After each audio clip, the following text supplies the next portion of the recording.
Bien, vamos a comenzar este programa dedicado a hacer preguntas sobre la fe. Todos los hombres, queramos o no, llevamos una serie de preguntas en el corazón en torno a la fe. Por ejemplo, ¿se puede demostrar la existencia de Dios, sí o no? ¿No? ¿Existe el alma humana? Preguntas sobre el más allá. ¿Estamos ciertos de que existe el más allá o es una suposición? Y en todo caso, ¿cómo entender que Dios pueda castigar a un hombre con el infierno? Y eso del cielo pues no es un rollo, ¿no? Son las preguntas que llevamos dentro y a lo largo de estas grabaciones vamos a ir sacándolas poco a poco. Sois vosotros los jóvenes los que vais a preguntar, ¿de acuerdo? Vamos a dar vueltas al tema de la existencia de Dios. Vamos a ver si podemos estar seguros de su existencia, si hay pruebas de que existe o no, ¿no? Entonces empezamos por la primera pregunta que tengáis ya preparada. Muy bien, pues vamos a comenzar otra vez un debate, podríamos decir, sobre cuestiones que nos interesan. Hoy en concreto vamos a estudiar la relación entre la ciencia y la fe. Y vamos a abordar temas concretos como la teoría de la evolución. Nos vamos a preguntar si es verdad que la Iglesia está en contra de la ciencia, el caso Galileo, ¿no? Y abordaremos en último término en los siguientes programas temas también como la razón y la fe. Abordaremos, pienso yo, que es necesario el tema de la historicidad de los evangelios, ¿no? Que como fundamento de nuestra propia fe, para demostrar que realmente tenemos la garantía de que Jesucristo dijo de sí mismo que era Dios, ¿no? De sus milagros, de su resurrección, etc. Y en último término nos preguntaremos qué dicen los científicos de la fe, si ha habido conversiones de científicos a la fe cristiana, ¿no? Si en concreto los científicos cristianos aceptan la teoría de la evolución. En fin, todo un montón de preguntas que son interesantes, pienso yo. ¿Creación y evolución son conceptos complementarios o totalmente opuestos? Creación y evolución pueden ser completamente complementarios, ¿entendido?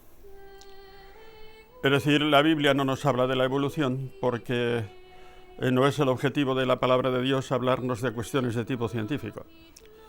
Nos habla de la creación, pero el mismo relato de la creación, creo que lo hemos dicho ya en alguna manera, deja la puerta abierta a eso, porque nosotros no somos fundamentalistas protestantes. En Estados Unidos se da una corriente de protestantismo fundamentalista que dice, bueno, la creación, la Biblia dice creación en 6 días, pues en 6 días y punto. Y lo toman al pie de la letra. Nosotros desde la fe católica sabemos distinguir, creo que lo decíamos el otro día, entre lo que quiere enseñar ese relato, ¿no?, de la forma de hacerlo. Son distintos. Quiere enseñar que el hombre, a imagen de Dios, pues tiene que trabajar 6 días y descansar el último día, el sabbat, el descanso. Tiene una finalidad, digamos, cúltica. Es un relato, el de los 6 días, escrito por un sacerdote del siglo VI a.C., que quería meter esa idea, ¿no es cierto? Y al mismo tiempo nos da una información impresionante en el sentido de que todo lo que ha salido, existe en este mundo, es creación de Dios.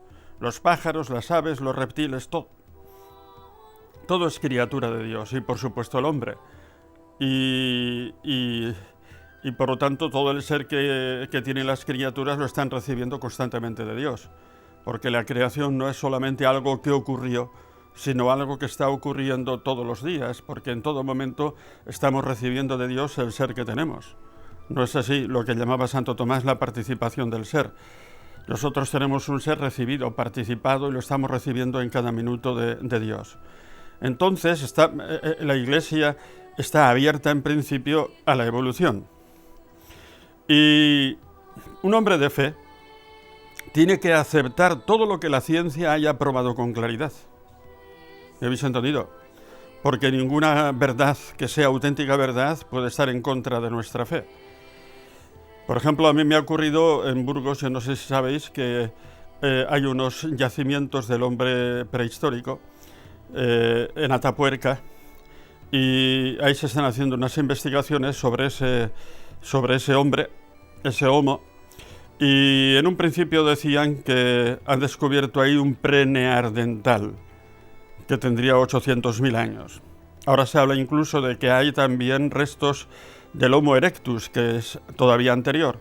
Bien, yo a esos científicos, en concreto a Arzuaga, que es el principal de ellos, le digo, yo tengo que aceptar lo que ustedes me den como probado por la ciencia. En concreto, yo les pregunto cuántos años tenía ese hombre y he averiguado que ellos lo estudian con distintos métodos y tienen que coincidir todos ellos. Si coinciden, entonces ya te dan digamos, un cálculo de los años que tiene. Yo se lo tengo que aceptar. Y luego yo le pregunto a usted también, porque me interesa saber si ese hombre primitivo era inteligente. Es decir, si ha dejado huellas de inteligencia, como el fuego, como enterramientos, como pinturas, o hachas talladas de distintas maneras para distintos fines. Eso también supone la existencia de la inteligencia. Yo eso lo tengo que aceptar. Ahora bien, yo le pido a usted, señor Arzuaga, que no haga afirmaciones de tipo filosófico que no le competen. Porque eso es salir de su método, ¿entendido? Si usted aprovecha para decir, como de hecho ha dicho, que si el hombre se viene por evolución no necesitamos a Dios, no, es una afirmación filosófica que a usted no le compete.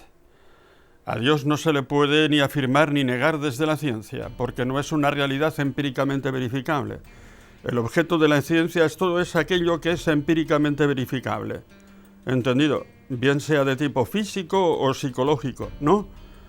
Pero a Dios es una realidad trascendente y a Dios no lo podemos encontrar un día en una cueva, ¿no es cierto? No es una realidad empíricamente verificable.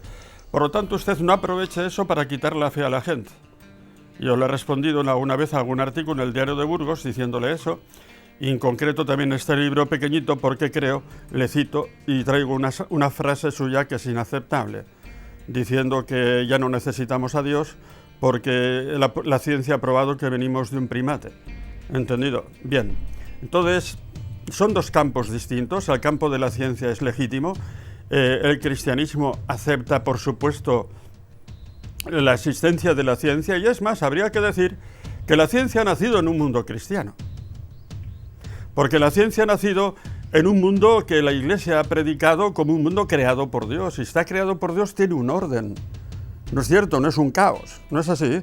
Y sobre ese orden de la creación se puede basar el estudio de la ciencia.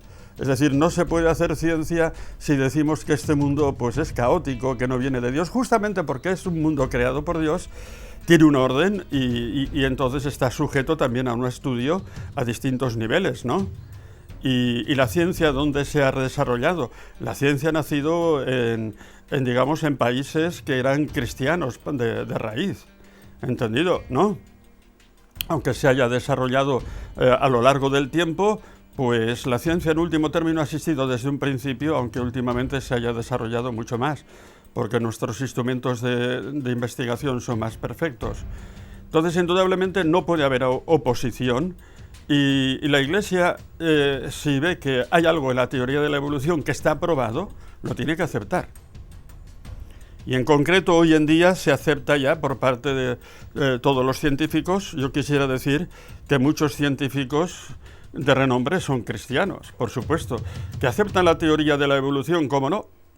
El mismo que dio el cálculo del Big Bang era un sacerdote belga, Lemaitre. Esto la gente no lo sabe.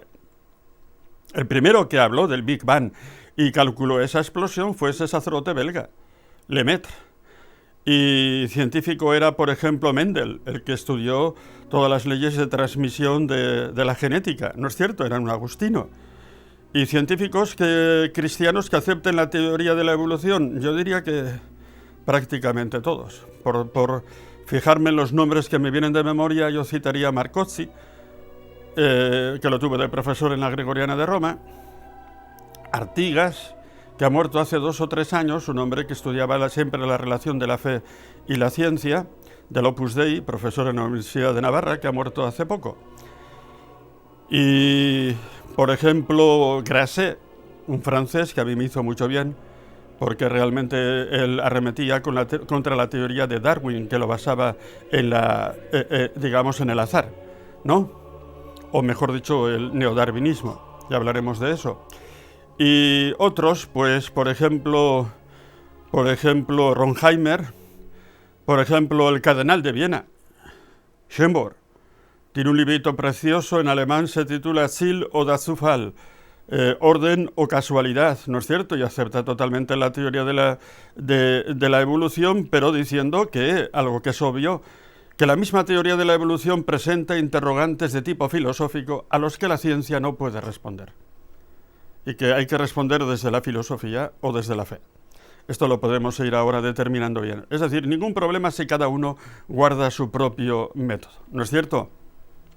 ¿Qué tendría que decir a la tesis defendida, ya los ha mencionado, por Arzuaga, Carbonell y los científicos que están en Atapuerca investigando, de que la inteligencia del hombre o el desarrollo del hombre vendría porque una reducción por un cambio de alimentación, pasar de alimentación vegetal a animal, que consumiría menos energía y permitiría el desarrollo de Pues yo le diría que eso es absurdo, porque en el hombre hay un salto cualitativo, que es la existencia de la inteligencia o del alma.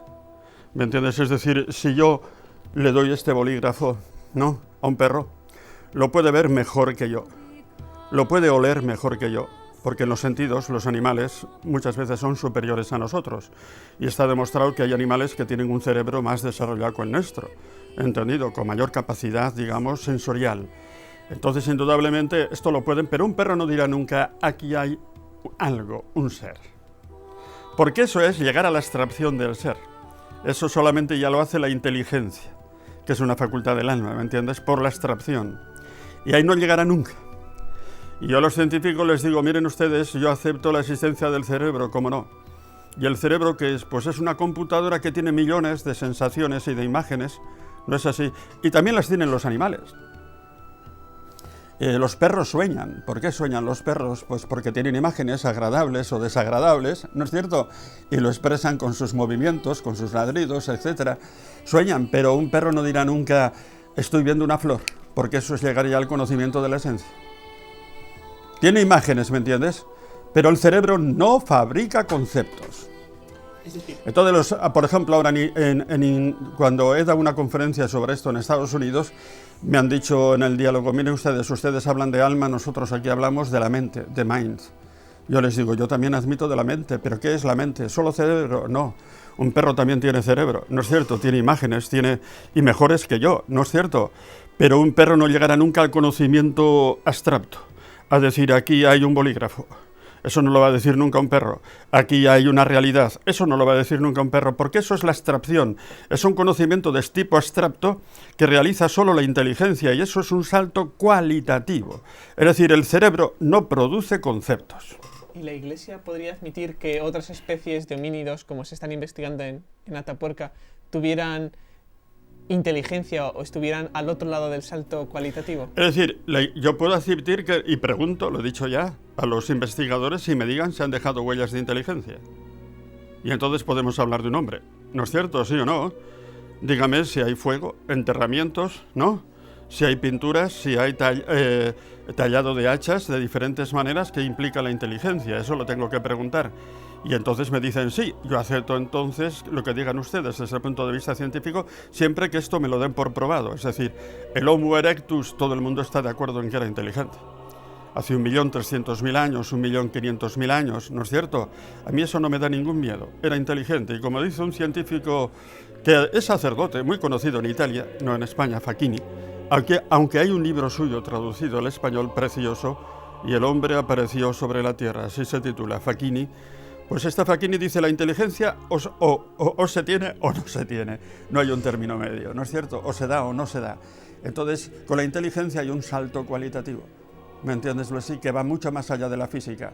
Que aunque cambiemos la alimentación, cogemos un perro y lo tenemos 1000 años alimentándolo de otra forma, no va a salir la inteligencia. Entonces, ¿podría ser que la inteligencia no hubiera aparecido con el Homo sapiens, con nuestra especie, hubiera aparecido anteriormente y después, evolucionando, hubiésemos llegado nosotros? Bien, es decir, el hombre primitivo o tenía inteligencia o no tenía. El Homo erectus, todo el mundo dice que realmente era inteligente, ¿me entiendes? Aunque fuera más feo que nosotros. Es decir, es que nosotros tenemos una tendencia innata a pensar que porque era feo era tonto. ¿Entendido? Si tenía inteligencia era tan inteligente como nosotros. Y no olvidemos una cosa, que el Homo erectus salió de África y emigró por el Mar Rojo, ¿entendido? Hasta todo Asia y Europa. Tenía que ser muy inteligente para hacer esa migración. ¿No es cierto? ¿No? Y entonces, indudablemente, pues... Ahora, por mucho que alimentemos a un perro, le cambiemos de alimentación, etcétera, y no sale la inteligencia. Hay un salto cualitativo.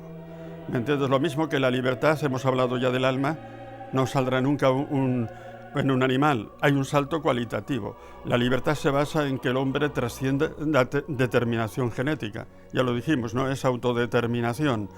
Entonces hay algo que trasciende lo genético. Estamos hablando ya de una trascendencia cualitativa a lo que llamamos alma. Y utilizamos el concepto de alma. Yo lo utilizo sin ningún complejo. ¿Y qué responder a quienes nos llaman egocéntricos? Porque a mí me lo han llamado egocéntrica una profesora en clase, por pensar que el hombre es superior al resto de los animales y de la naturaleza. Eso no es egocentrismo, eso es tener sentido común. Porque hay una corriente animista o algo así. Yo a esa profesora le digo, yo no digo eso porque sea egocéntrico, ¿entendido? Sino porque tengo sentido común. Es decir, yo sé que un animal no tiene inteligencia, que no produce conceptos, que no escribe en libros, ¿no es cierto? Que ahí está, si fuera inteligente, pues tendrían diccionarios, ¿no es cierto? Ya lo dijimos el otro día. Hay un salto cualitativo, no es que sea egocéntrico, simplemente tengo sentido común. Si usted me dice que soy egocéntrico porque tengo sentido común, yo le acepto ese insulto porque para mí es un elogio. ¿Entendido? Decirme que tengo sentido común. O sea, ha estado hablando de algunos científicos cristianos, pero ¿cuál es la implicación de la Iglesia dentro de la teoría de la evolución? Bien, en encíclica Humani Generis 1950 de Pío XII dice: no hay ningún inconveniente en aceptar la evolución por lo que se refiere al cuerpo humano. Ahora bien, si hablamos del alma, el alma solamente se puede explicar por creación directa de Dios. Hay una barrera, por lo tanto, a la teoría de la evolución. Y además esa teoría de la evolución pues nos exige también la misma existencia de Dios, porque no ha sido, digámoslo así, una evolución caótica, ¿no es cierto? Es decir, la evolución parte del Big Bang, ¿no es cierto? Y podríamos hablar del Big Bang. La Iglesia acepta el Big Bang. ¿Por qué? Porque está probado ya por los científicos, porque Hubble, que murió a mediados del siglo pasado, pues midió la expansión, ¿no?, de este mundo, porque después otros dos científicos, Penzias y Wilson, Penzias es premio Nobel, era un alemán afincado en Estados Unidos, premio Nobel de 1978, y estamos hablando de premios Nobel, y estos dos, pues ciertamente detectaron la resonancia magnética de fondo, entendido un poco, podríamos decir en un lenguaje común, el eco de la explosión del Big Bang, ¿no es cierto? ¿No? Está detectado. Luego ha venido otro premio Nobel austriaco, cristiano, Weinberg, que este hombre ha escrito un libro que se titula Die ersten 3 Minuten, los 3 primeros minutos, y él ha investigado cómo ya en los 3 primeros minutos que siguieron a la explosión del Big Bang, ya estaban allá, perdonadme la imagen en miniatura, las galaxias, los planetas, ¿no? Y esto probado científicamente por este hombre. Y otro que hay Tirrin, que tiene también Die Spuren Gottes in der Naturgesetzen, las huellas de Dios en las leyes de la naturaleza. Este hombre dice que esa explosión tuvo una densidad de calor tan impresionante que la más mínima variación hubiera hecho que esto cayera en un caos. Y no ha salido el caos. Y decir que esa explosión es fruto de la casualidad, dice él en la página 49, es una tontería, dice él. ¿Entendido? ¿No? ¿Por qué? Porque una mínima variación hubiera sido el caos.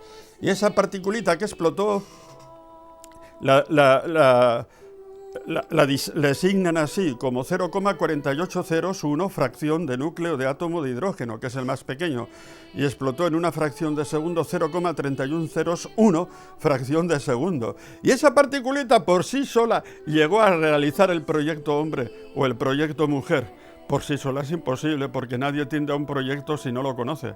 ¿Estás de acuerdo conmigo, sí o no? Entonces, si esa particulita va dirigida por Dios, entonces se entiende que haya surgido el hombre. momentito, y que haya surgido la mujer. Es que nadie tiende a un proyecto. Yo no pinto una flor si no tengo el concepto de flor. ¿Estáis de acuerdo conmigo? ¿No? Le decimos a un perro, mira, aquí tienes unos pinceles y aquí tienes una lámina, pinta una flor. Un perro no la va a pintar nunca porque no tiene el concepto de flor.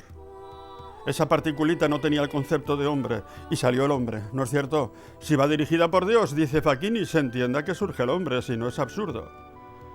Y él tiene en ese libro una serie de reflexiones preciosas sobre eso. Él es sacerdote incluso, Facchini. Es uno de los mejores paleontólogos hoy en día que hay en Europa, es italiano.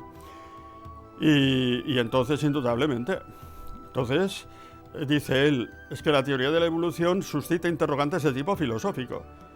La evolución, en último término, la explicamos si Dios existe. ¿Me habéis entendido, sí o no? Porque si no, podría haber surgido un caos, y las posibilidades del caos eran infinitamente superiores a las del orden.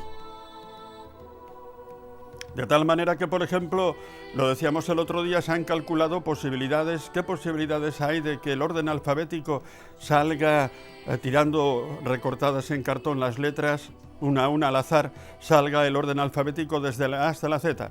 Te puedes pasar toda la vida tirando y no sale, porque además hay una rama de la matemática que se llama probabilística matemática que ha calculado eso y sale una de cada 1.000 millones. Salen unas proporciones increíbles, absurdas, porque no ha habido tiempo. Porque este mundo lleva funcionando 15.000 millones de años desde el Big Bang. Y eso es poquísimo. ¿Me habéis entendido? Es ridículo si pensamos que esto ha surgido por el azar. Incluso un azar, digamos, para hacer un orden convencional. Pero es que además, ya lo dijimos el otro día, hablando de la existencia de Dios, este orden no es convencional, sino objetivo. Un intelligent design, ¿no es cierto? ¿Sí o no? Y poníamos el ejemplo de la Catedral de Burgos, ¿os acordáis? Eso es un orden objetivo. Ahí hay unas piedras talladas de distinta forma, ¿no?, para realizar el conjunto de esa catedral, y esas piedras resulta que no piensan. Eso está claro, ¿sí o no? Y el hombre, en último término, está formado de 4 bases, que son las bases del genoma, la adenina, la guanina, la citosina y la tiamina, ¿no?, que son compuestos del carbono. Y esos compuestos del carbono no piensan, ¿no es cierto? Por lo tanto, indudablemente aquí hay un orden. Aceptamos el Big Bang, ningún problema para aceptar el Big Bang. ¿Me habéis entendido? Ningún problema. Es más, los que más han aceptado el Big Bang han sido los papas desde hace años. Cuando empezó a hablarse del Big Bang, apoyaron esa posibilidad, entendido esto que lo digan los científicos, pero no está en contradicción con nuestra fe en absoluto. Y tuvo una aprobación por parte de algunos papas que ya se mostraron muy complacientes con la explosión del Big Bang. ¿Entendido? Ningún problema. Ahora bien, surge un orden que necesita un ordenador. Esto es de sentido común. Es decir, esos componentes del carbono por sí solos no pueden hacer un plan. Porque para hacer un plan tienes que pensar y ellos no piensan. ¿Estáis de acuerdo con eso, no? Y entonces indudablemente sale aquí pues que Dios ha dirigido la teoría de la evolución. La teoría de la evolución la podemos aceptar. Lo que pasa que la teoría de la evolución, pues el primero que habló de ella a fondo fue, no el primero, fue Lamarck, pero fue Darwin, ¿no? Y Darwin, pues explicó que todo se explica por selección natural. ¿Conocéis su teoría? Es decir, el ambiente cambia, los animales se tienen que adaptar a un cambio constante, y aquellos que son capaces de adaptarse son los que subsisten, mientras que otros desaparecen, ¿no? Y no dijo más. Pero eso se utilizó pues para ir en contra de la fe cristiana. Si Darwin tiene razón, entonces tenemos que cerrar la Biblia, tenemos que cerrar la creación, ¿no es cierto? Y fue utilizado ideológicamente en contra de la fe. Luego resulta que Darwin no sabía una cosa. Él no conocía la existencia del código genético que nosotros conocemos, y nosotros la conocemos. Cuando escribió en 1859 su libro El origen de las especies, The Origin of the Species, ¿no? Él no conocía el código genético, nosotros sí, sabemos que el código genético no cambia, ¿lo sabíais eso? Incluso persiste en los cadáveres. Muchas veces desentierran a un muerto para estudiar su código genético y ver si ha tenido alguna intervención en un determinado, por ejemplo, crimen o así, porque el código genético no cambia. Y entonces surgió la teoría sintética que dice, no, hay variaciones del código genético que surgen al azar, ¿no?